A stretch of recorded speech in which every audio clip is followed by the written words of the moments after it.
guys! So today I am sharing with you a very highly requested video, and that is my experience with endometriosis and the symptoms that I had before my diagnosis. Before I get into all the details I want to share with you, I do have a couple disclaimers.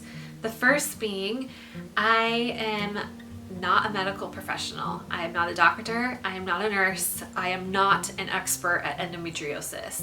I am simply sitting here today sharing with you my personal experience and the symptoms that I personally had before my diagnosis. So if you're watching this video and you notice that we share similar symptoms and you suspect you have endometriosis, please don't take that as a diagnosis.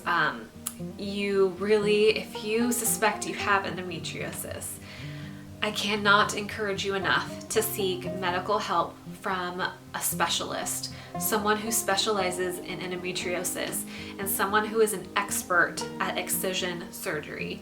So I could go on and on about that, but find yourself someone who is an expert at this. And the second disclaimer I have for you is some of the things I am talking about today are very personal things, and they might be things that are TMI for some of you.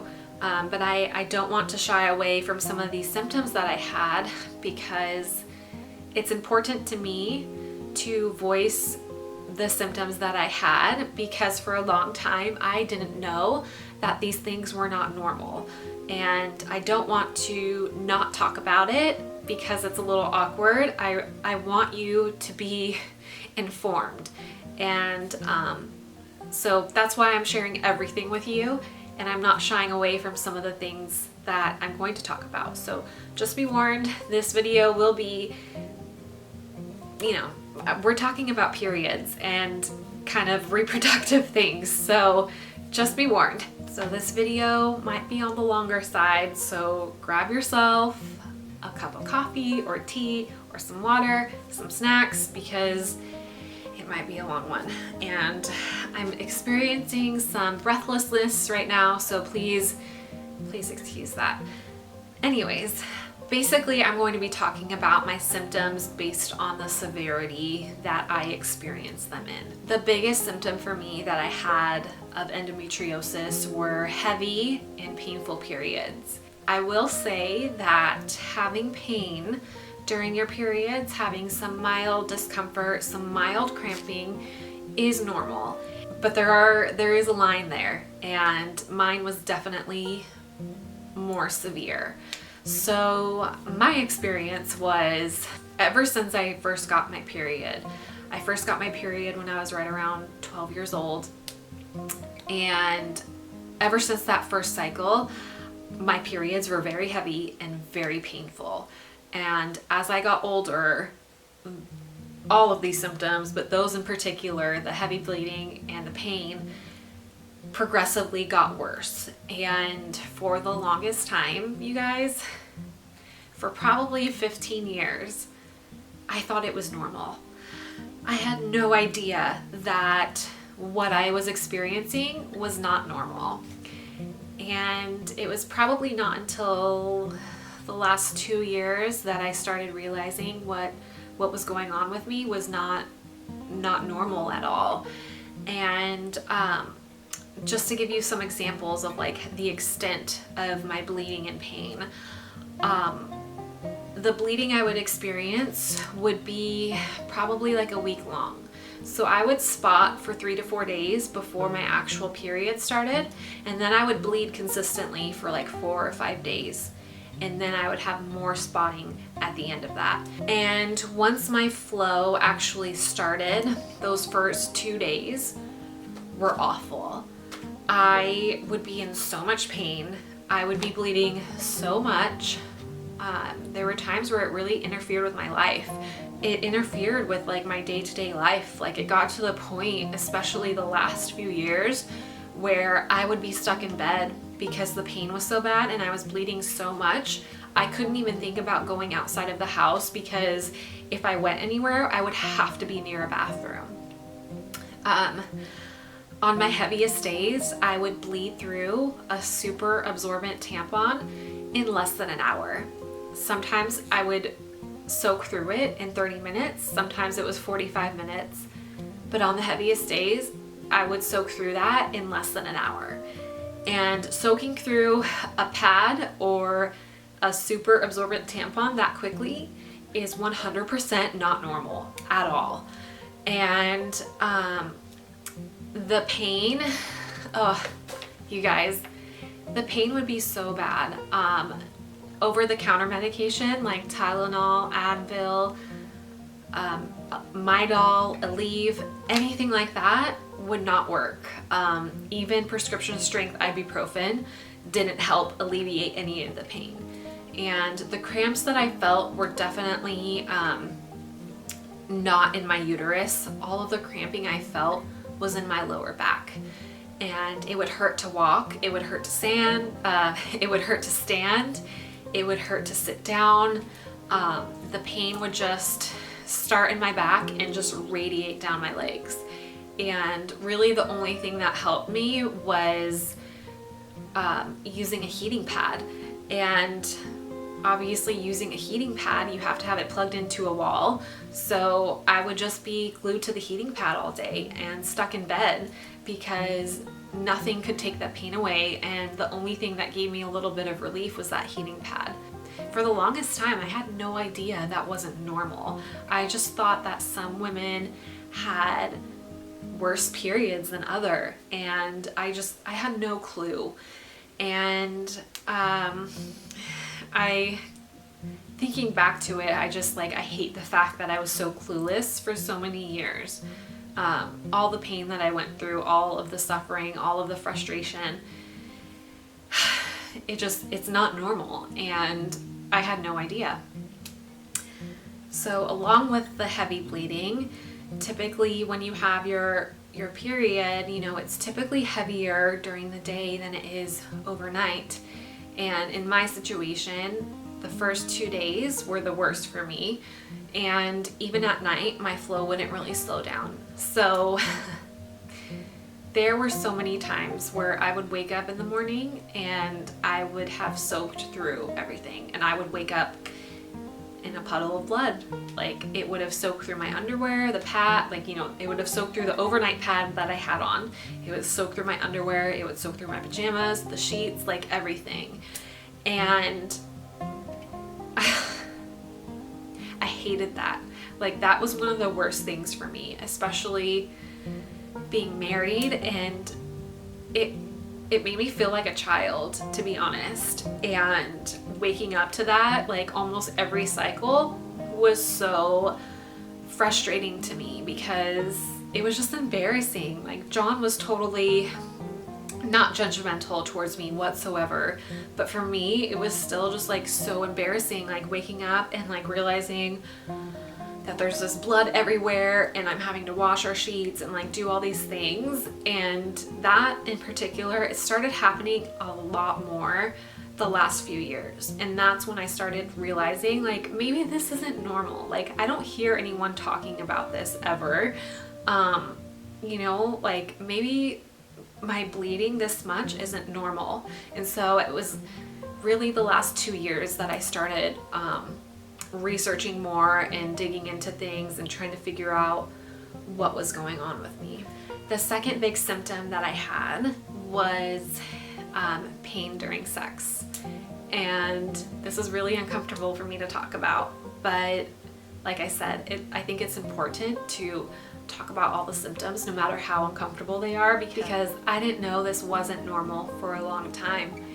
And when you go to the doctor and they have those questions on the little sheet that you have to answer, and they ask things like, do you experience painful periods, or heavy periods, or pain during sex? And I would always mark yes on all of those, but no one ever said anything to me. No doctor ever mentioned hey, what is this about? This isn't normal. It was never brought up. And so because of that, I just never looked into it.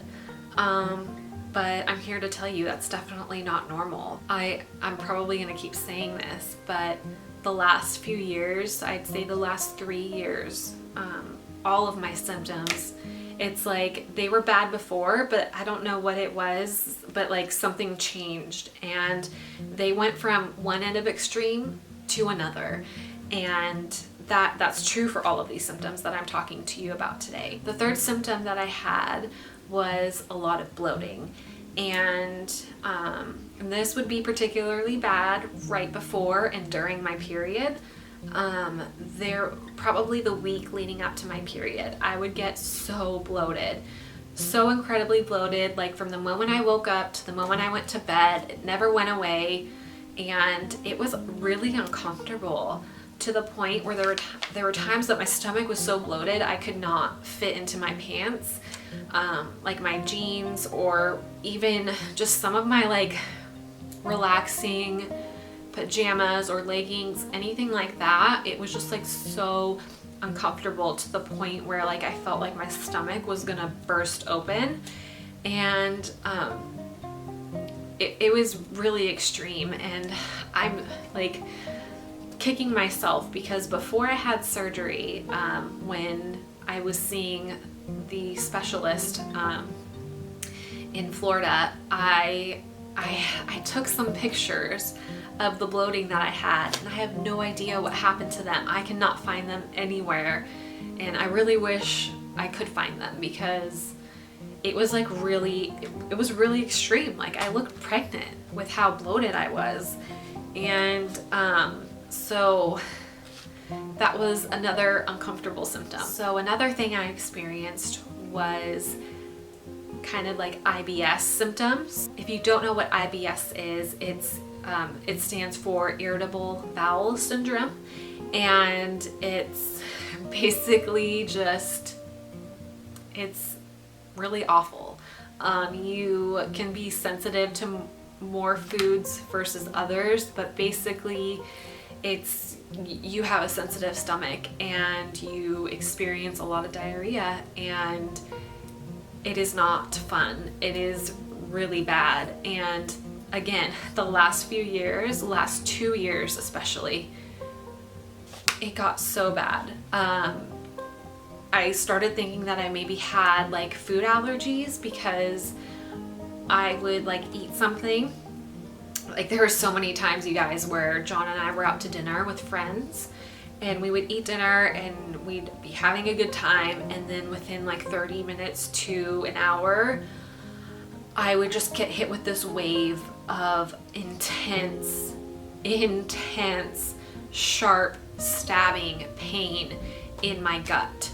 And the pain was so bad, it would take my breath away because it would just come on all of a sudden and it would just hit me. And there were times where it was so bad I would just be doubled over in pain, crying, because the pain was just like an incredibly sharp, stabbing pain in my gut. And there were so many times where John and I were out somewhere and it would hit me like that, and I would be like, we have to go home, like we have to leave right now. And you know, John would try to get home as quickly as he could, but sometimes we were like, you know, half an hour away from home, and the whole car ride I would just be in excruciating pain. I would be crying, and the pain would be so bad in my gut that I would start to like gag and feel like I was going to vomit because that's how intense the pain was. And I would get home and I would sit on the toilet for like an hour, and it would just, I'm not going to go into more details, but you can imagine what resulted in all that pain. And that really started interfering with my life as well. And I started thinking, well, maybe I have like a dairy allergy or like a certain thing. I just started noticing that it wasn't really specific to dairy. Like sometimes I could eat things and within like 30 minutes or a half hour, then that kind of like episode would hit. And I started realizing that it really wasn't tied to any certain foods. It was just happening more and more frequently, no matter what I was eating. Another symptom I experienced was back pain. Again, especially during my periods and the days leading up to starting my period. It was very much located in like my lower back, and it wasn't really like a spinal thing. It wasn't really a muscular thing. It was just pain. I really didn't find relief with that at all. It was just another unfortunate symptom that I had. And then of course, a really huge symptom that I had was infertility, and unexplained infertility at that. So we have been actively trying to conceive since January 2016, which has been like over 3.5 years. But that's like when we were really, really trying like every single month. But for years before that, I'd say at least 3 years before that, we weren't really trying to prevent pregnancy. So we weren't using any sort of protection. I wasn't on birth control. Like, we were just letting whatever happened happen. Like, if we got pregnant, then we got pregnant, but if not, then no big deal, because we're not really trying. So looking back on it, I feel like that should have been a sign to me that something was not quite right. And there were a couple times where I started thinking like, well, it is kind of weird that we haven't been using any sort of prevention for all these years, and I haven't ended up pregnant. But I would just always be like, oh, we're not really trying, so it's not that big of a deal. And then of course we start trying every single month, and this goes on for 3.5 years, and here we are. So I will say not every person who has endometriosis will deal with infertility. A lot of women who have endometriosis never have any issues getting pregnant. My doctor, he in his practice said 50% of his patients that come in with unexplained infertility end up getting diagnosed with endometriosis. So I don't know what like the big statistic is on that, but that was the statistic that they had in their office for the patients that they saw. So yeah. And then the other kind of, it's not a symptom, but it was a factor into this, is the fact that I have a family history of endometriosis. So if, for example, like if your mother had endometriosis, or your grandmother had it, or like a sister or an aunt, but typically it's like if your mother had it, your grandmother had it, that kind of thing, you are at a significantly higher than normal risk to get endometriosis. So if this is your first time watching my channel, I am currently pregnant, and we don't know if baby is a boy or a girl yet, but this baby is a girl. She would definitely be at a high risk for endometriosis, and it's scary and it makes me sad. But unfortunately there's like nothing anyone can do about it. It can't really be prevented, at least not with today's medicine or today's technology. So those were all the symptoms that I had before I was diagnosed with endometriosis. In retrospect, looking back on everything, I feel sad that I went so many years not knowing that what I was experiencing was not normal. And so I guess that's why I'm sitting here and sharing this with you today, is because I don't want anyone else to go through what I did and not realize that it's not normal, and to just live with it and deal with it. And once I started suspecting that I could have endometriosis, I started bringing these up to my doctors, just like my primary care doctor or like the gynecologist. And I went through various doctors over the years, and every single one of them was dismissive of me and dismissive of my symptoms. I had one doctor just say like, you just got the short stick, like, sorry, your periods just suck, deal with it, it's part of being a woman.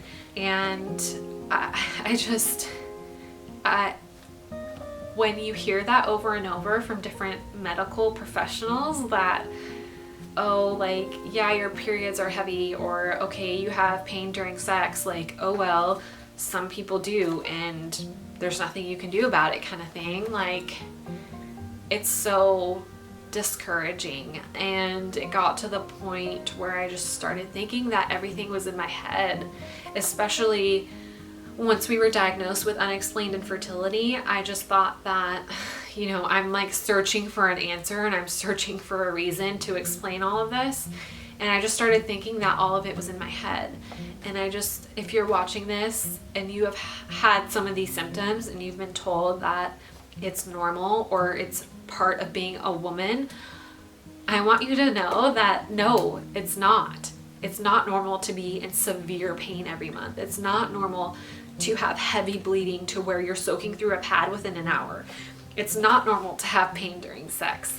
Like, all of these things are not normal. And if you are seeing a doctor who tells you that, you owe it to yourself to go find a doctor who will listen to you, because it makes a world of a difference. And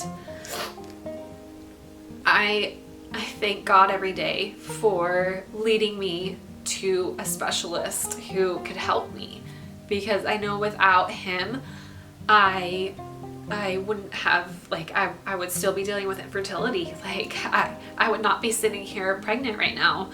And you know, anyone watching this who has endometriosis or who suspects that you might have endometriosis, like, I want this for you too, and I want you to feel relief, and I want you to be pain-free.